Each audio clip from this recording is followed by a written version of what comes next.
ನಮಸ್ಕಾರ ಪ್ರಿಯ ಸ್ನೇಹಿತರೆ, ಬನ್ನಿ ನಾವು ಇವತ್ತು ಚಿಕ್ಕದಾಗಿರ್ತಕ್ಕಂಥ ಸೆಂಟೆನ್ಸ್ ಗಳನ್ನ ಯಾವ ರೀತಿ ಮಾಡಬೇಕು ಅನ್ನೋದನ್ನ ನೋಡೋಣ. ಕೇವಲ V1 ವರ್ಬ್ 1 ಅನ್ನ ಬಳಸಿ ಸೆಂಟೆನ್ಸ್ ಅನ್ನ ಮಾಡೋದನ್ನ ನೋಡ್ತಾ ಹೋಗೋಣ. ಟೇಕ್ ದಟ್ ಅದನ್ನ ತೆಗೆದುಕೋ ಅಂತ ಅರ್ಥ. ಟೇಕ್ ದಟ್ ಅಂತಂದ್ರೆ ಅದನ್ನ ತೆಗೆದುಕೋ ಅಂತ ಅರ್ಥವನ್ನ ಕೊಡುತ್ತೆ. Take that. ನೆಕ್ಸ್ಟ್ ಏನಿದೆ? ಟೇಕ್ ಮಿ ದೇರ್, ನನ್ನನ್ನು ಅಲ್ಲೇನು ಕರೆದುಕೊಂಡು ಹೋಗು. ಟೇಕ್ ಮಿ ದೇರ್ ಅಂತಂದ್ರೆ ನನ್ನನ್ನು ಅಲ್ಲಿಗೆ ಕರೆದುಕೊಂಡು ಹೋಗು ಅಂತೇಳಿ ಅರ್ಥ. ಓಕೆ, ನನ್ನನ್ನು ಅಲ್ಲಿಗೆ ಕರೆದುಕೊಂಡು ಹೋಗು. ಟೇಕ್ ಇಟ್ ಹೋಮ್, ಮನೆಗೆ ತೆಗೆದುಕೊಂಡು ಹೋಗು. ಟೇಕ್ ಇಟ್ ಹೋಮ್ ಅಂದ್ರೆ ಮನೆಗೆ ತೆಗೆದುಕೊಂಡು ಹೋಗು. Take it home. Take rest, ವಿಶ್ರಾಂತಿ ಪಡೆ. ಟೆಲ್ ಮಿ, ನನಗೆ ಹೇಳು. ಕೇವಲ ವರ್ಬ್ 1 ಅನ್ನ ಬಳಸ್ತಾ ಇದೀವಿ ನೋಡಿ. ಟೆಲ್ ಮಿ, ನನಗೆ ಹೇಳು. ಟೆಲ್ ದ ಟ್ರೂತ್, ಸತ್ಯವನ್ನು ಹೇಳು. ಟಾಕ್ ಟು ದೆಮ್, ಅವರ ಜೊತೆ ಮಾತಾಡು. ಟಾಕ್ ಟು ದೆಮ್ ಅಂದ್ರೆ ಅವರ ಜೊತೆ ಮಾತಾಡು ಅಂತೇಳಿ ಅರ್ಥವನ್ನ ಕೊಡುತ್ತೆ. Talk to them.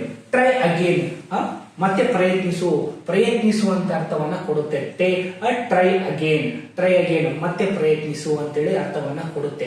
Teach us, ನಮಗೆ ಬೋಧಿಸು ಅಥವಾ ನನಗೆ ಬೋಧಿಸು. ಟೀಚ್ ಮಿ ಅಂದ್ರೆ ನನಗೆ ಬೋಧಿಸು. ಟೀಚ್ ಅಸ್ ಅಂದ್ರೆ ನಮಗೆ ಬೋಧಿಸು. ಟ್ರಿಮ್ ಯುವರ್ ನೇಲ್ಸ್, ನಿಮ್ಮ ಉಗುರುಗಳನ್ನ ಕತ್ತರಿಸಿಕೋ. ಟ್ರಿಮ್ ಯುವರ್ ನೇಲ್ಸ್ ಅಂದ್ರೇನು? ಉಗುರುಗಳನ್ನ ಕತ್ತರಿಸಿಕೋ ಅಂತ. ಗಿವ್ ಮಿ, ನನಗೆ ಕೊಡು. ಗಿವ್ ಮಿ ಅಂತಂದ್ರೆ ನನಗೆ ಕೊಡು ಅಂತ ಅರ್ಥವನ್ನ ಕೊಡುತ್ತೆ. ಗೋ ದೇರ್, ಅಲ್ಲಿಗೆ ಹೋಗು. ಗೋ ದೇರ್ ಅಂದ್ರೆ ಅಲ್ಲಿಗೆ ಹೋಗು. ಗೋ ಹೋಮ್, ಮನೆಗೆ ಹೋಗು. ಸಿಂಪಲ್ ಆಗಿ ನೋಡಿ, ಕೇವಲ ಗೋ ಅನ್ನ ತಗೊಂಡು ಮಾಡಿದ್ವಿ. ಗೋ ದೇರ್ ಅಂದ್ರೆ ಅಲ್ಲಿಗೆ ಹೋಗು. ಗೋ ಹೋಮ್ ಅಂದ್ರೆ ಮನೆಗೆ ಹೋಗು. ಗೆಟ್ ರೆಡಿ, ತಯಾರಾಗು. ಗೆಟ್ ರೆಡಿ ಅಂದ್ರೇನು? ತಯಾರಾಗು. Get on the bus, bus ಅನ್ನ ಹತ್ತು. ಗೆಟ್ ಆನ್ ದಿ ಬಸ್ ಅಂದ್ರೆ ಬಸ್ ಅನ್ನ ಹತ್ತು.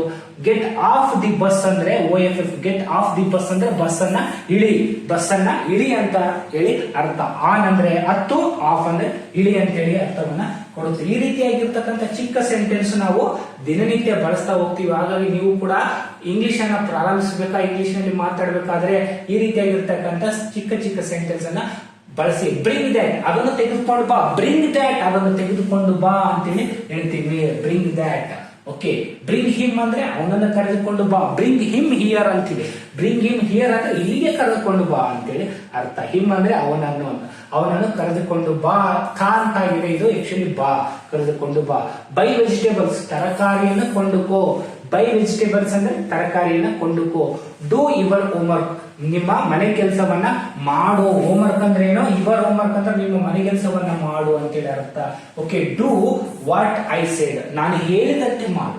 ಡೂ ವಾಟ್ ಐ ಸೆಡ್, ನಾನು ಹೇಳಿದಂತೆ ಮಾಡು ಅಂತೇಳಿ ಅರ್ಥ. ಡೂ ಆಸ್ ಯು ವಿಶ್, ನಿನಗೆ ಅಥವಾ ನಿನ್ನ ಮನ ಬಂದಂತೆ ಮಾಡು. ನಿನ್ಗೆ ಹೆಂಗ್ ಅನ್ಸ್ತದ ಅವ್ನು ಮಾಡು. ಡೂ ಆಸ್ ಯು ವಿಶ್ ಅಂತೇಳಿ ಅರ್ಥ. ನೆಕ್ಸ್ಟ್ ಒಂದಿಷ್ಟು ಎಕ್ಸಾಂಪಲ್ಸ್ ಗಳಿದಾವೆ, ನೋಡ್ತಾ ಹೋಗೋಣ. ಚಿಕ್ಕದಾಗಿರ್ತಕ್ಕಂಥ ಎಕ್ಸಾಂಪಲ್ಸ್, ನೀವೊಂದು ಸೆಟ್ ಅನ್ನ ಇದನ್ನ ಬರ್ತೆಗಿರಿ, ನಿಮ್ಗೆ ಇನ್ನೂ ಕೂಡ ಸರಳವಾಗುತ್ತೆ. ಡ್ರೈ ಯುವರ್ ಟವೆಲ್, ಟವೆಲ್ ಅನ್ನ ಒಣಗಿಸು. ಟ್ರಾವೆಲ್ ಅನ್ನ ಒಣಗಾಕು ಅಂತೇಳಿ ಹೇಳಿದಂಗೆ. ಡ್ರೈ ಯುವರ್ ಟವೆಲ್, ಒಣಗಾಕು ಅಂತೇಳಿ ಅರ್ಥ. ಡ್ರೆಸ್ ಅಪ್, ಉಡುಪನ್ನ ಧರಿಸು. ಬಟ್ಟೆಗಳನ್ನು ಹಾಕೋ, ಧರಿಸ್ಕೋ ಅಂತೇಳಿ ಅರ್ಥ. ಮೀಟ್ ಮೀ ಟುಮಾರೋ, ನಾಳೆ ನನ್ನನ್ನು ಭೇಟಿ ಮಾಡು. ಮೀಟ್ ಮೀ ಟುಮಾರೋ ಅಂದ್ರೆ ನಾಳೆ ನನ್ನನ್ನು ಭೇಟಿ ಮಾಡು. ಮಿಂಗಲ್ ವಿತ್ ಅದರ್ಸ್, ಇತರರ ಜೊತೆ ನೀವು ಬೆರೆಯುವುದನ್ನ ಕಲಿಬೇಕು. ಒಬ್ಬನೇ ಕುಂತ್ರೆ ಯಾರೋ ಜೊತೆ ಮಾತಾಡಲಾರ್ದಂಗೆ ಕೂಡಬಾರ್ದು. ಮಿಂಗಲ್ ವಿತ್ ಅದರ್ಸ್ ಅಂದ್ರೆ ಇತರರ ಜೊತೆ ಬೆರಿಬೇಕು, ಮಾತಾಡ್ಬೇಕು ಅಂತ. ಮೂವ್ ಅಸೈಡ್, ಪಕ್ಕಕ್ಕೆ ಸರಿ. ಮೂವ್ ಅಸೈಡ್ ಅಂದ್ರೆ ಪಕ್ಕಕ್ಕೆ ಸರಿ. ಮಗ್ ದ್ಯಾಟ್ ಅಪ್ ಅಂದ್ರೆ ಮಗ್ಗಿಂಗ್ ಅಂತಂದ್ರೆ ಕಂಠಸ್ಥ ಮಾಡೋದು. ಯಾವುದೋ ಪೋಯಮ್ ಅನ್ನು ಅಥವಾ ಯಾವುದೋ ಡೈಲಾಗ್ ಅನ್ನ ಮಗ್ ಮಾಡೋದು ಅಂತ ಹೇಳ್ತೀವಿ. Mugging that up, mug that up ಅಂದ್ರೆ ಕಂಠಪಾಠ ಮಾಡು ಅಂತ. ಮೇಕ್ ಟೀ, ಟೀಯನ್ನ ಮಾಡು. ಟೀಯನ್ನ ತಯಾರಿಸು ಅಂತ ಹೇಳಿ ಹೇಳ್ತೀವಲ್ಲ. ಕಮ್ ಹಿಯರ್, ಇಲ್ಲಿಗೆ ಬಾ. ಕಮ್ ಹಿಯರ್ ಅಂತಂದ್ರೆ ಏನ್ರಿ? ಇಲ್ಲಿಗೆ ಬಾ ಅಂತೇಳಿ ಅರ್ಥ. ಕಮ್ ಟು ಮೀ, ನನ್ನ ಹತ್ರಕ್ಕೆ ಬಾ, ನನ್ನ ಹತ್ತಿರಕ್ಕೆ ಬಾ. ಕಮ್ ವಿತ್ ಮೀ, ನನ್ನ ಜೊತೆ ಬಾ. ನೋಡಿ, ಕಮ್ ಅನ್ನೋದೇ ಸುಮಾರು ಸರಿ ರಿಪೀಟ್ ಆಗಿದೆ ಮತ್ತು ಬೇರೆ ಬೇರೆ ಅರ್ಥವನ್ನ ಕೊಡುತ್ತೆ. ಕಮ್ ವಿತ್ ಮೀ, ನನ್ನ ಜೊತೆ ಬಾ. ಕಮ್ ಹಿಯರ್, ಇಲ್ಲಿಗೆ ಬಾ. ಕಮ್ ಟು ಮೀ, ನನ್ನ ಹತ್ತಿರಕ್ಕೆ ಬಾ. ಕಮ್ ವಿತ್ ಮೀ, ನನ್ನ ಜೊತೆ ಬಾ ಅಂತೇಳಿ ಅರ್ಥವನ್ನ ಕೊಡ್ತಿದೆ. ಕನ್ಸಲ್ಟ್ ಎ ಡಾಕ್ಟರ್, ವೈದ್ಯರ ಸಲಹೆಯನ್ನ ಪಡೆದುಕೋ. ಕನ್ಸಲ್ಟ್ ಅ ಡಾಕ್ಟರ್ ಅಂತಂದ್ರೆ ವೈದ್ಯರ ಸಲಹೆಯನ್ನ ಪಡೆದುಕೋ ಅಂತೇಳಿ ಅರ್ಥ. ಓಕೆ, ಕುಕ್ ಮೀ ಬಿರಿಯಾನಿ, ನನಗೆ ಬಿರಿಯಾನಿಯನ್ನು ಮಾಡು ಅಂತೇಳಿ ಕೇಳಿದಂಗೆ. ಕುಕ್ ಫಾರ್ ಮೀ ಬಿರಿಯಾನಿ ಅಂತ ಹೇಳ್ಬೋದು. ಆಡು ಭಾಷೆಯಲ್ಲಿ ಅಥವಾ ಬ್ರೋಕನ್ ಇಂಗ್ಲಿಷ್ ಅಲ್ಲಿ ನಾವು ಕುಕ್ ಮೀ ಬಿರಿಯಾನಿ, ನನಗೆ ಅಡಿಗೆಯನ್ನು ಬಿರಿಯಾನಿಯನ್ನು ಮಾಡಿಕೊಡು ಅಂತೇಳಿ ಕೇಳಿದಂಗೆ. ಕಾಲ್ ಮೀ ಲೇಟರ್, ನನಗೆ ತರುವಾಯ ಕರೆ ಮಾಡು. ಕಾಲ್ ಮೀ ಲೇಟರ್ ಅಂದ್ರೆ ನಂತರ ನನಗೆ ಫೋನ್ ಮಾಡು ಅಂತೇಳಿ ಅರ್ಥವನ್ನ ಕೊಡುತ್ತೆ. Keep with you it with you ಅಂದ್ರೆ ನಿನ್ನ ಹತ್ತಿರ ಇಟ್ಕೋ. ಏನೋ ಯಾವುದೋ ಒಂದು ವಸ್ತುವನ್ನ ನಿಮ್ಮ ಬಳಿ ಇಟ್ಕೋಬೇಕು ಅಂತ ಹೇಳ್ಬೇಕಾಗಿತ್ತಂದ್ರೆ keep it with you, keep it with you. Okay, knock the door, ಬಾಗಿಲನ್ನ ತಟ್ಟು. ನಾಕ್ ದ ಡೋರ್ ಅಂತಂದ್ರೆ ಬಾಗಿಲನ್ನ ತಟ್ಟು ಅಂತ ಅರ್ಥವನ್ನ ಕೊಡುತ್ತೆ. ನಾಕಿಂಗ್ ದ ಡೋರ್, ನಾಕ್ ಅಂದ್ರೆ ಏನ್ರಿ ತಟ್ಟುವುದು, ಬಾಗಿಲನ್ನ ತಟ್ಟುವುದು. ನಾಕಿಂಗ್ ದ ಡೋರ್, ಬಾಗಿಲನ್ನ ತಟ್ಟುವುದು ಅಂತ ಹೇಳುತ್ತೆ. ಕೀಪ್ ಸ್ಮೈಲಿಂಗ್, ನಗುತ್ತಾ ಇರು. ಕೀಪ್ ಸ್ಮೈಲಿಂಗ್ ಅಂದ್ರೆ ನಗುತ್ತಾ ಇರು ಅಂತೇಳಿ ಅರ್ಥವನ್ನು ಕೊಡುತ್ತೆ. ಲಿಸನ್ ಟು ಮೀ, ನನ್ನ ಕೇಳು ಅಥವಾ ನನಗೆ ಕೇಳು ಅಂತೇಳಿ ಅರ್ಥ. ಲಿಸನ್ ಟು ಮೀ, ನನ್ನನ್ನ ಕೇಳು, ನಾನು ಹೇಳೋದನ್ನ ಕೇಳಿಸ್ಕೊ ಅಂತ ಅರ್ಥ.